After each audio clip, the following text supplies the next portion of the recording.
বাবার জন্য মায়া লাগে না? বাবার জন্য মায়া লাগলে কি হইব? বাবা তো বুঝে না। যার বাবা নাই, যার মা নাই, সে কি চলতে পারে না? অবশ্যই আল্লাহ চালায়। আল্লাহ পাক বলছে সত্য কথার ভাত আছে, মিথ্যা কথার কোনোদিন ভাত নাই। তুমি কি রোজা রাখছো? হ্যাঁ।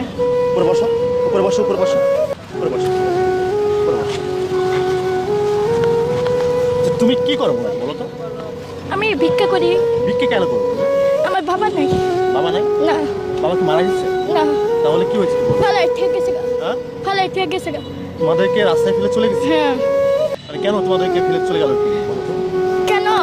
মানে জায়গায় জায়গায় বিয়া করে তো, সে কারণে আঙ্গ জন্য সে বিয়া করতে পারে না, তো এই কারণে রাস্তায় ফেলে থেকে গেছে গা। তোমার মা নাই? আছে। মা কি করে? মা বাসায় কাজ করে। বাসায় কাজ করে? হ্যাঁ। তোমাদের সংসার চলে কি? আমাকে দিয়া, আমার বোনকে দিয়া, আমার আম্মুকে দিয়া। ভিক্ষে করে কত টাকা পাও? ভিক্ষা করে যা উঠে তাই।